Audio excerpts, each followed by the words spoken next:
Good morning, 10th class. So we were on our chapter number 1 of geography, resources and development. We have already studied a great part of the chapter where we have understood what are resources, what are their importance, how are we depleting them, and then how do we conserve them. So we have done various topics. Or last class we were talking about the land degradation and conservation, and then we also did start about soil, which is one of the most important resource. Obviously, if when we talk about land, soil comes next. So we have already had a kind of brief discussion on how soil is formed, why is it important, why do we have different kind of soils. So soil is basically classified into various types depending upon, you can say, the color, thickness, texture, age, and we did study about these factors in detail. So now let us move on with our topic, that is we'll study now the various kind of soil. To start with, obviously alluvial soil से start करेंगे. We know it is the most widely spread and important soil that we have in India. Okay. And specifically अगर हम देखें तो हमारी जितनी भी northern plains है वो alluvial soil से ही बनी हुई है. And बनी कैसे है? They are basically formed because of the deposition by the three important rivers, that is Himalayan river system, the Indus river system.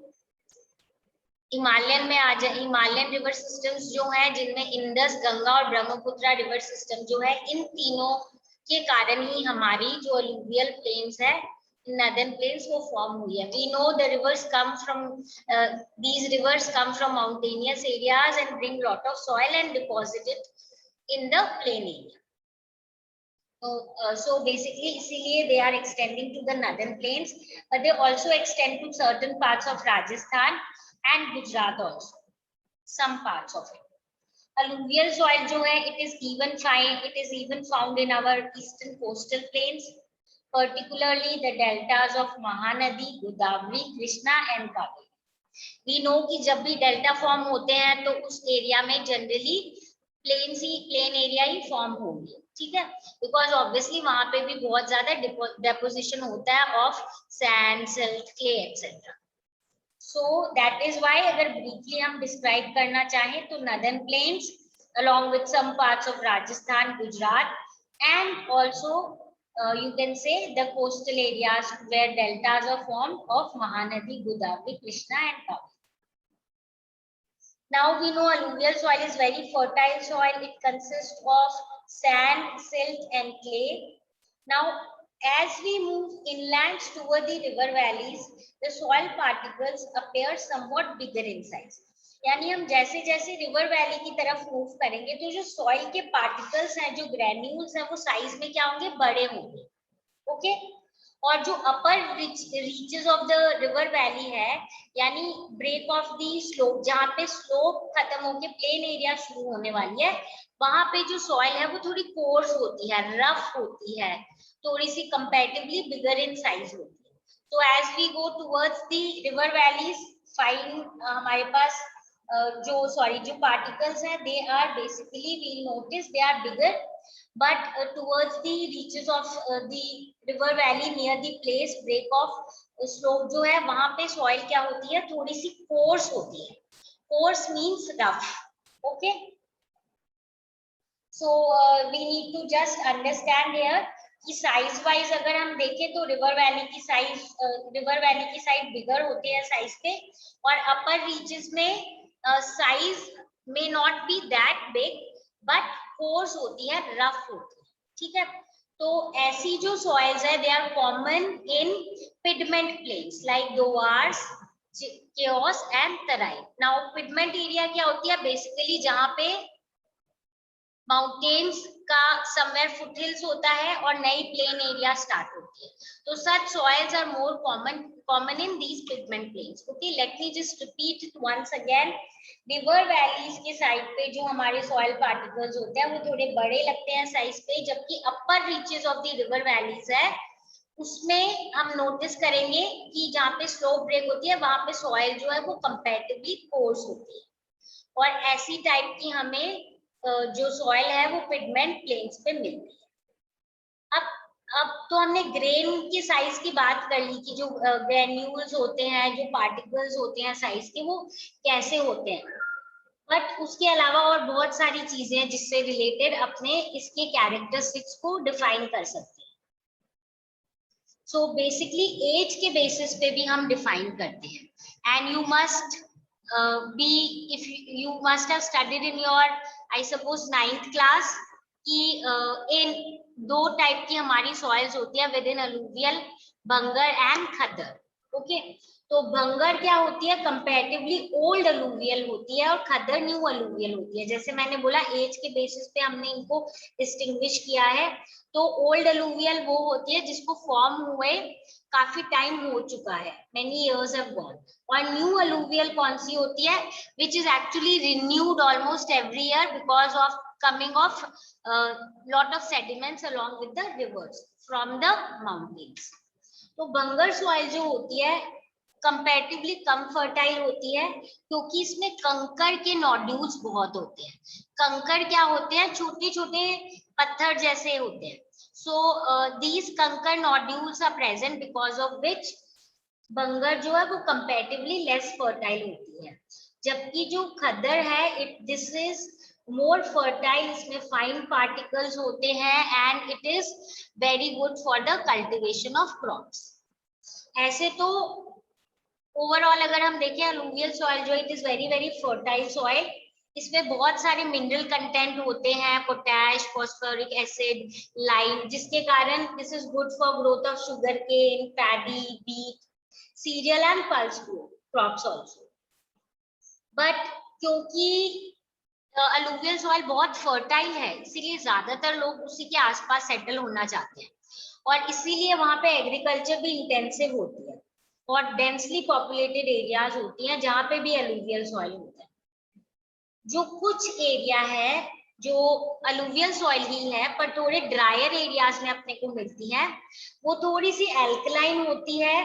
तो उनको अगर हम चाहते हैं कि उनको भी उनकी फर्टिलिटी बढ़ाए और उनसे ज्यादा प्रोडक्शन हो, तो अगर उनमें प्रॉपर ट्रीटमेंट दिया जाए, प्रॉपर फर्टिलाइजेशन की जाए और इरिगेशन प्रॉपर प्रोवाइड किया जाए, तो वहां पे भी कल्टीवेशन बहुत अच्छे फॉर्म में हो सकता है। तो to just sum it up, alluvial soil are very very fertile, and then after that we need to understand कि alluvial soil जो it contains lot of mineral like potash, phosphoric acid, lime, etc. And due to high fertility, it is generally the area which is densely populated. Okay, and then along with this, uh, certain areas which lie in the drier areas may be not that productive, उनको proper treatment और irrigation से हम productive बना सकते हैं। ठीक है, next we come to the black soil. So now when we talk about the black soil, it is called black obviously because it is black in color, but it is also known as the Rager soil. Black soil is best for the growth of cotton. Do remember that is why it is also called as the black cotton soil. Okay? Remember black and white. Black soil is best for the growth of cotton. Okay. It is basically believed that जो black soil है, its mineral constituent और कैसा उसका basic structure obviously parent rock material पे depend करता है। और अगर हम स्पेसिफिकली अपने डेक्कन ट्रैक की बात करें तो वहां पे बसाल्ट जो टाइप के रॉक्स थे उसी से ये सॉइल बनी है। तो ऑलमोस्ट पूरे नॉर्थ वेस्ट डेक्कन प्लेटू पे ये फॉर्म हुई है, और ये एक्चुअली में फॉर्म हुई थी by the lava flows. That is जब वोल्केनिक इरप्शन हुआ था, तो जो मोल्टन मैग्मा लावा के फॉर्म में नीचे आया था, लैंड के ऊपर स्प्रेड हो गया, and then when finally it did cool down, it formed this particular soil type. Okay, मतलब इसी से उसके बाद सॉइल बन गई थी, जो रॉक्स बने थे कूल होने के बाद वही। तो ये हमारे कौन कौन से एरिया में मिलती है, महाराष्ट्र, सौराष्ट्र, ये you can see on your map also on the screen, black color का जो visible है आपको, Malwa प्लेटू, Madhya Pradesh, Chhattisgarh and south east direction में अगर हम देखें along the Godavari and the Krishna valleys. So you can clearly notice this area, ये जो basic area है, this is our black soil region. Okay. Similarly, अगर हम इसको और दूसरे तरीके से समझना चाहें, the other one also, this was our, you can see this the whole northern plains, और ये जो अपना थोड़ा थोड़ा यहाँ पे towards the deltas है, and some parts of it you can see in our Gujarat and Rajasthan as well. ये कौन सी alluvial soil, and this is our black soil. So now let us talk more about the black soil. Black soil जो है बहुत clay material से बनी हुई है, वो they have great capacity to hold the moisture. In addition, they are rich in soil nutrients such as calcium carbonate, magnesium, potassium, and lime. So these soils are generally poor in phosphoric contents. Okay, यानी कि इनमें present क्या क्या चीजें हैं, इनमें है calcium carbonate, magnesium, potassium और lime. बट इनमें फॉस्फोरिक कंटेंट नहीं है जैसे कि हमारे अलूवियल सॉइल में था. देन इसमें है ना, because if you have played some maybe when you were very small with clay, you will notice कि जब वो ड्राई हो जाती है ना क्ले, तो क्रैक्स जैसे डेवलप हो जाते हैं. तो अगर स्मॉल क्रैक्स डेवलप हो जाते हैं हॉट वेदर सीजन में, तो सॉइल की खुद ही एरेशन हो जाती है. एरेशन क्या होता है, जनरली जब फ्लोइंग की जाती है तो वो इसीलिए की जाती है कि सॉइल जो ऊपर नीचे हो जाए और जो एयर है वो उसके अंदर जा पाए. सो दिस नेचुरल एरेशन हो जाती है इसकी जो अपनी क्लेई सॉइल है यानी कि ब्लैक सॉइल. तो but one few things that we need to keep in mind about black soil is, ये बहुत स्टिकी होती है जब ये गीली होती है. तो अगर बहुत ज्यादा गीली होगी तो इनको टिल करना मुश्किल हो जाता है. ठीक है, तो अगर जब फर्स्ट शावर्स हुए हैं प्री मॉनसून के, तब आपने उसको टिल कर दिया है, उसको आपने जो आपका पूरा procedure of tilling the ground वो कर लिया, then it will be easier. But if you don't do it at that time, then later it becomes difficult. तो ब्लैक सॉइल में याद रखना, black soil is best for the cotton. It contains the minerals like calcium carbonate, magnesium and potassium and lime. And then along with this, this is a soil which is formed black in color, formed because of lava, and it is also called the Reger soil. अब हम आ जाते हैं red और yellow. Red and yellow soil basically igneous rock से form होते हैं, ये crystalline igneous rocks. ठीक है, एंड बेसिकली ये Orissa, Chhattisgarh, southern parts of middle Ganga plain और वेस्टर्न घाट्स में मिलती है. और ये रेड इसीलिए ऑब्वियसली क्योंकि इसमें आयरन कंटेंट है, क्योंकि आयरन कंटेंट है इसीलिए ये रेड होती है. Okay, diffusion of iron in crystalline and metamorphic rocks. और ये येलो तब होती है जब ये हाइड्रेटेड फॉर्म में अपेयर होती है, मतलब जब पानी ज्यादा मिल जाता है तो इसको हम हाइड्रेटेड फॉर्म में बोल देते हैं. So you can see this red and yellow soil as we have just seen and we have understood. आप क्लियरली देख सकते हो इन योर मैप ऑल्सो कि जो हमारा ये रेड एंड येलो सॉइल है, this is basically this area. I will just again mark. ये वाली जो सॉइल्स हैं ये हमारी क्या है,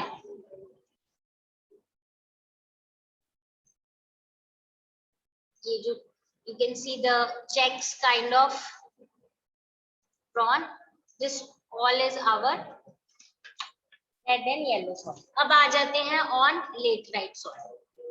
Laterite soil जो है as the name suggests, laterite जो है this has been derived from the Latin word later which means brick. Okay, तो इसीलिए brick formation में ये यूज होती है. जो laterite soil है it develops जनरली उन एरियाज में जहाँ पे टेम्परेचर और रेनफॉल बहुत ज्यादा होती है.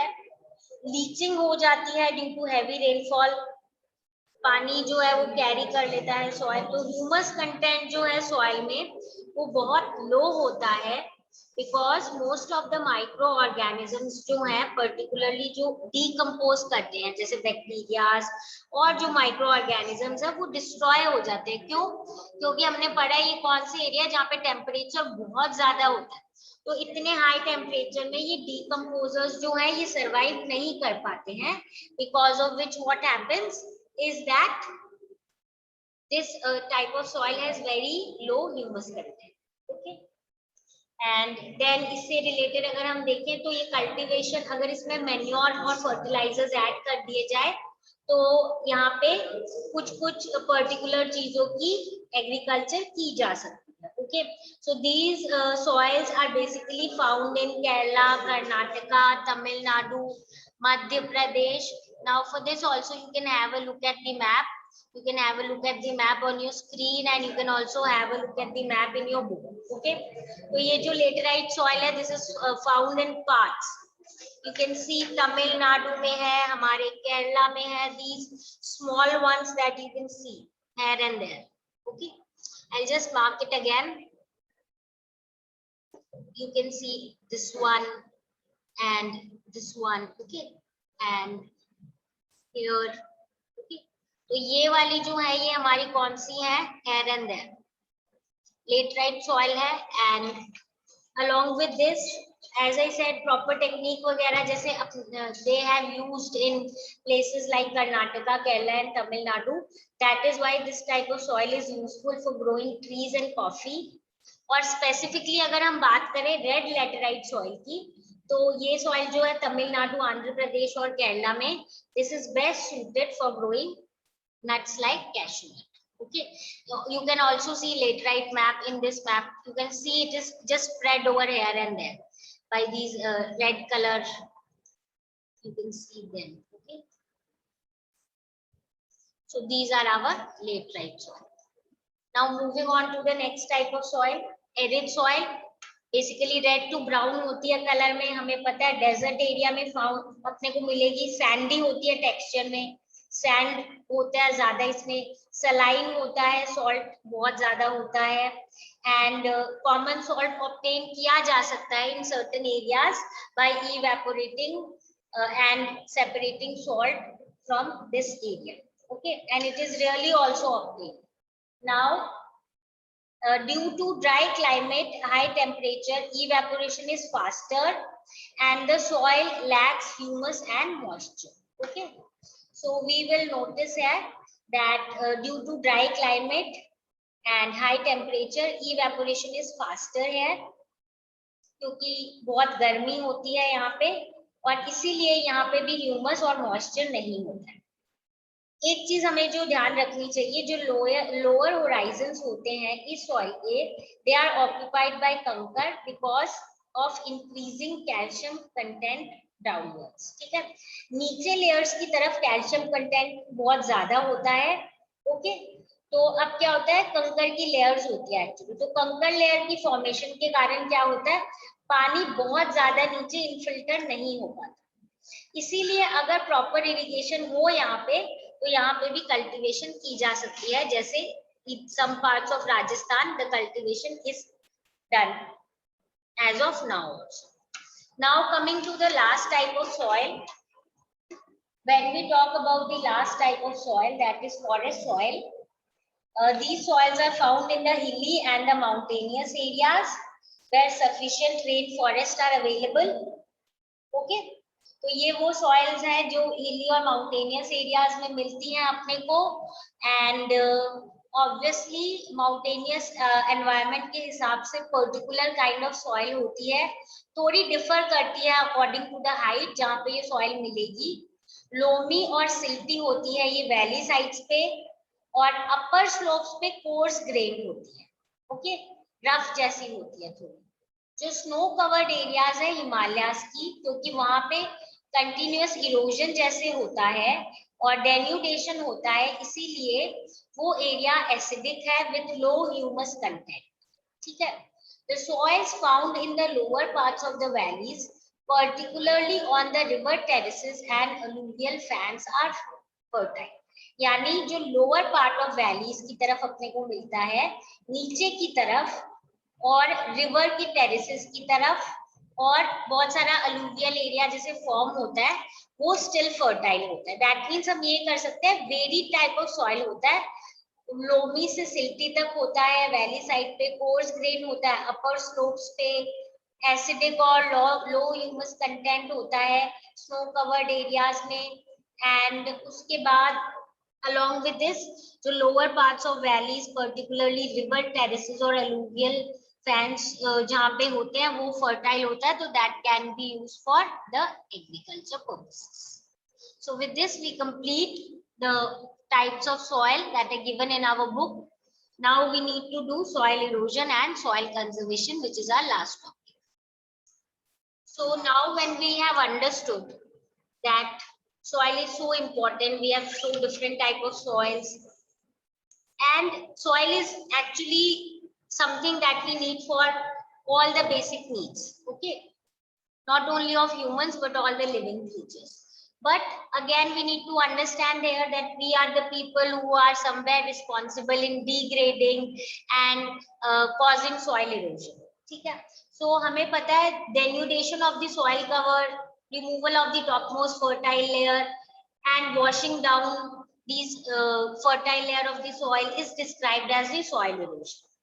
Though soil formation or soil erosion जो है that goes on per simultaneously, एक balance maintain होता है.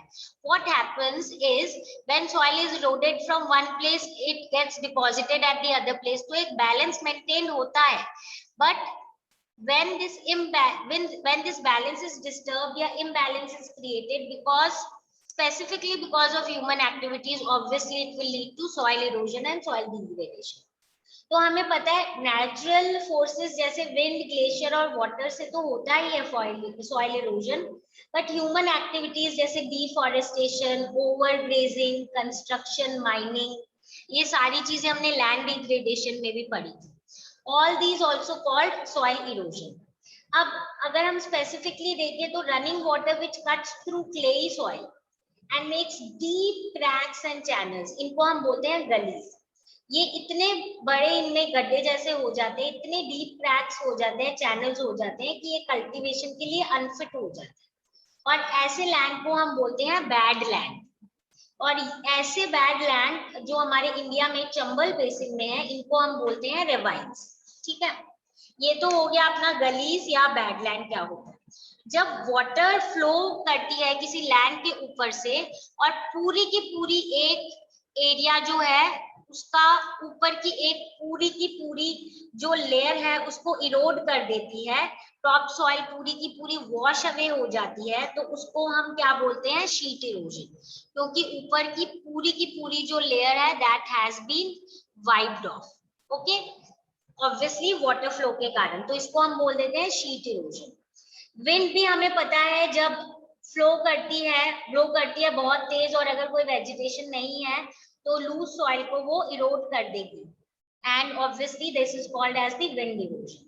तो इसके अलावा soil erosion is also called by human activities, वो तो हमें पता ही है, जैसे ओवरग्रेजिंग, डिफॉरेस्टेशन, कंस्ट्रक्शन और माइनिंग. बट इसके अलावा अगर फ्लोइंग रॉन्ग वे में की जाए, up and down the slope की जाए, तो उससे भी क्या हो जाता है, इरोजन हो जाता है. It should be done in the other way. Okay, so wrong ways of agriculture and like flowing in wrong way, that is up and down, also leads to soil erosion. So ये causes तो हो गए हमारे soil erosion की. You can add the causes of land degradation also. तो अब हम बात करते हैं कि soil को conserve कैसे कर सकते हैं. Obviously हमें पता है deforestation का तो solution afforestation. इसके अलावा काउंटोवर लाइंस के अराउंड अगर हम फ्लोइंग करें हाइट के हिसाब से, जो मतलब माउंटेन या हिली एरियाज में जो जितनी जिसकी एलिवेशन है उसके हिसाब से जब फ्लोइंग की जाए तो उससे क्या होगा, फ्लो ऑफ वाटर स्लो होगा, और ऑब्वियसली क्या होगी, सॉइल इरोजन कम होगी जब स्लो कम होगा. इसको बोलते हैं कॉन्टोवर फ्लोइंग। इसके अलावा हमें टेरेस फार्मिंग का पता ही है क्लास, जैसे माउंटेन होता है उसमें से हम क्या करते हैं, उसमें से हम टेरेसेस, जो स्लोप है वहां पे टेरेसेस बना देते हैं, काइंड ऑफ स्टेप्स। और उसके बाद क्या होता है, इन स्टेप्स पे एग्रीकल्चर किया जाता है। जब इन स्टेप्स पे एग्रीकल्चर किया जाता है तो पहले तो क्या होता है, when the river is flowing suppose with great speed, तो पहले तो जब स्लोप थी यहाँ पे, suppose when there was a slope, तो जो वाटर है वो बहुत तेज मूव करेगा और सॉइल को इरोड कर देगा। बट ऐसी सिचुएशन में क्या होगा, जो हमारी स्टेप वाली सिचुएशन है, इसमें क्या होगा कि वाटर की स्पीड स्लो डाउन हो जाएगी, और जब वाटर की स्पीड स्लो डाउन होगी तो, और उसके बाद बीच में वेजिटेशन भी है, तो उससे क्या होगा कि इरोजन कम होगा, and water will here be utilised by this area. Plants इसको यूटिलाइज कर लेंगे तो ऑब्वियसली क्या होगा, इरोजन कम हो जाएगा।